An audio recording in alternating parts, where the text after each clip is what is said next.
সাধারণভাবে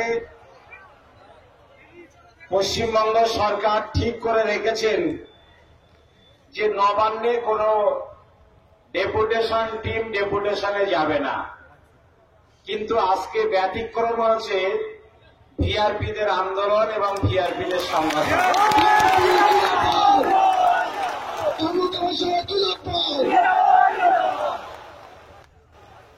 তো আপনারা জানেন যে ডেপুটেশন দেওয়ার পরে আসতেও আমাদের অনেকটা বেশি সময় লেগেছে, এই জন্যে যে আলোচনাটাও খুব লম্বা হয়েছে এবং অত্যন্ত আন্তরিকভাবে ভিআরপিদের জন্য কি করা যায় এটা নিয়ে দীর্ঘক্ষণ ধরে কিন্তু বিভিন্ন পেপারস পত্র দেখা, সমাধান সূত্র বার করা, এতটাই কিন্তু লম্বা আলোচনা আজকে নবান্নে আপনাদের জন্য হয়েছে।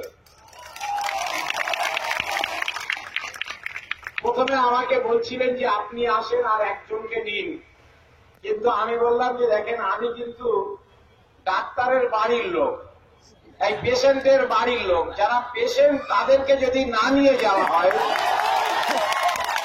তাহলে ডাক্তার কিন্তু রোগ নির্ধারণ করে তার মেডিসিনটা দিতে পারবেন না। সেই জন্য আমার তিনজন ভাই আর একজন বোন ভিআরপি ছিলেন, তাদেরকে নিয়েই কিন্তু সমস্ত কাগজপত্র নিয়ে লম্বা আলোচনা হয়েছে। এবং আজকে মাঝেরহাট ব্রিজ নিয়ে যে দুর্ঘটনাটা ঘটেছে, যে মানুষটা মারা গিয়েছে, আমরা তার প্রতি শোক জানাচ্ছি এবং তার পরিবারের প্রতি আমরা সমবেদনা জানাচ্ছি। যে সমস্ত কর্মীরা ওখানে আহত হয়েছে, হাসপাতালে ভর্তি আছে, প্রত্যেকটা ভিআরপি তাদের দ্রুত আরোগ্য কামনাও করছে। এই নিয়ে মুখ্যমন্ত্রীর দপ্তরে একটি মিটিংও চলছে, তার পাশাপাশি আমাদের মিটিংটাও হয়েছে এবং মুখ্যমন্ত্রীর ওএসডি মুখ্যমন্ত্রী নির্দেশ দিয়েছেন যে কোনো ভাবে একটা সমাধান সূত্র বার করার জন্য।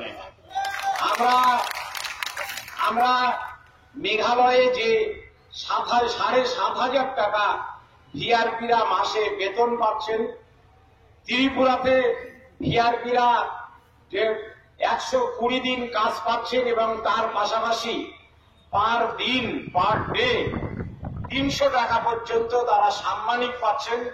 এই সব বিষয়গুলোই কিন্তু আজকের সরকারের নজরে নিয়ে আসা হয়েছে এবং এটাও নজরে নিয়ে আসা হয়েছে যে যদি সোশ্যাল অডিট না থাকে, যদি ভিআরপিরা ভালোভাবে সোশ্যাল অডিটটা না করতে পারে, তাহলে সরকারের কোন প্রকল্প কিন্তু ঠিকঠাক ভাবে সম্পন্ন হবে না।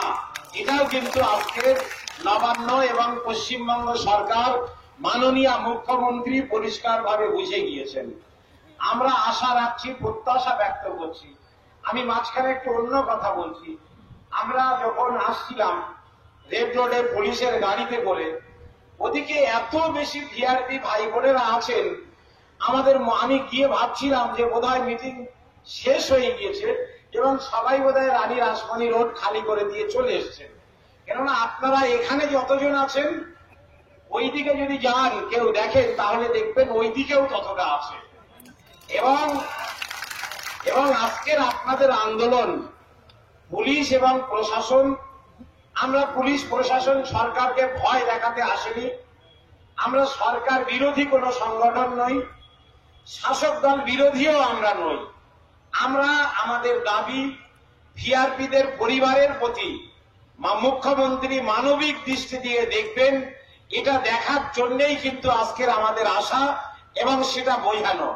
কি তা সত্ত্বেও পুলিশের লালবাজারের কর্তারা হয়তো বুঝেছেন যে ভিআরপিদের এই জনসমাবেশ যদি বিভিন্ন টিভি চ্যানেলে লাইভ টেলিকাস্ট হয়, যদি বিভিন্ন ফেসবুকে যদি লাইভে চলে আসে, তাহলে হয়তো গোটা রাজ্য হিলবে এবং নবান্ন হয়তো থরথর করে কাঁপবে।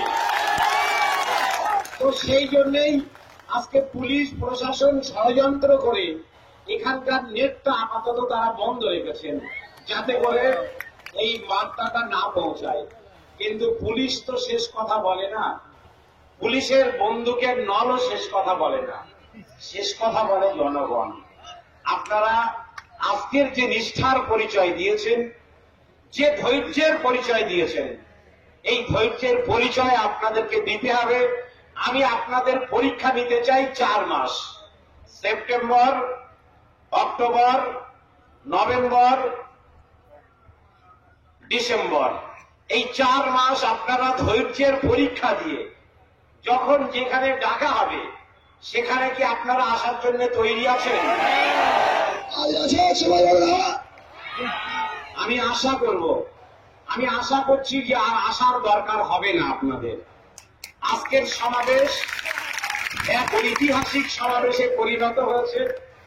মাননীয় মুখ্যমন্ত্রী আপনাদের প্রতি মানবিক দৃষ্টিতে দেখবেন এবং আপনাদের দাবি দেওয়ার তিনি সুষ্ঠু সমাধান একটা করবেন। দ্বিতীয়বার ভিআরপিদের রাস্তায় নামার দরকার হবে বলে আমি মনে করছি না।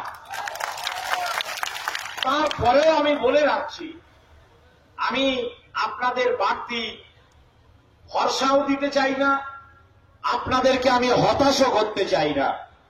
তাই আমি আপনাদের কাছে বলে রাখছি যে এই পরীক্ষাটা কমপক্ষে আপনাদের 30শে ডিসেম্বর পর্যন্ত দিতে হবে। আপনারা তার জন্য তৈরি আছেন? একবার সবাই হাত তুলে দেখাবেন যে আমরা তৈরি আছি। আপনাদের হাত দেখে আমরা যে কি চিত্র দেখলাম তা আপনারা বুঝতে পারছেন না। নিশ্চয়ই এটা ক্যামেরার মাধ্যমে আমাদের সরকার দেখবেন। আপনারা অনুগ্রহ করে আরেকবার হাতগুলো তুলবেন।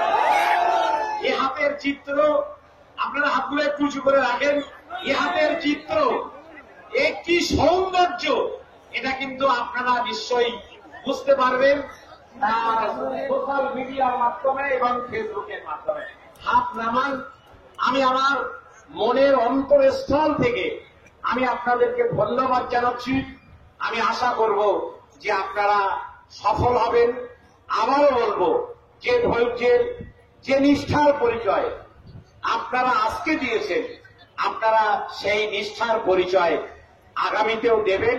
কতদিন পর্যন্ত? 3.5 মাস। আপনাদের আরো 15 দিন কমিয়ে দেওয়া হলো। 3.5 মাস আপনারা পরীক্ষা দেবেন। আমি আশা করব তার দ্বিতীয়বার আসার দরকার হবে না। যদি দরকার হয় আপনারা আসার জন্য তৈরি আছেন, এটা সবাই হাত তুলে দেখিয়ে দিন। আমাদের রেল কর্মচারী সংগঠনের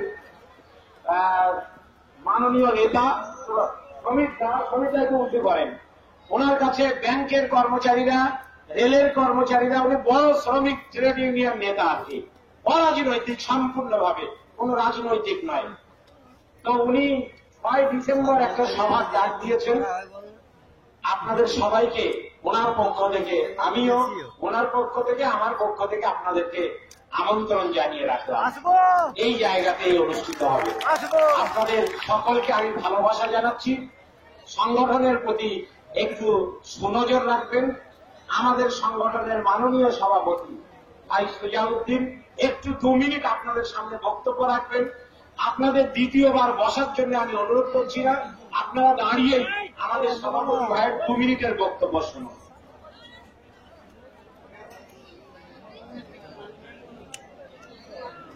যা সমস্ত ভিআরপি ভাই বন্ধু বোন, আপনাদের আর কোন সময় নষ্ট করবো না। আপনারা এত দূর দূরান্ত থেকে আমাদের 2-3 দিনের ডাকে আপনারা যে এত দলে দলে কাতারে কাতারে এই সমাবেশে উপস্থিত হয়ে এই সমাবেশটাকে সাফল্যমণ্ডিত করেছেন, তার জন্য আমাদের প্রত্যেককে জানাই আমাদের কমিটির পক্ষ থেকে, রাজ্য কমিটির পক্ষ থেকে অসংখ্য ধন্যবাদ। এবং আবার বলে রাখি, আপনারা সংগঠনের সঙ্গে থাকুন,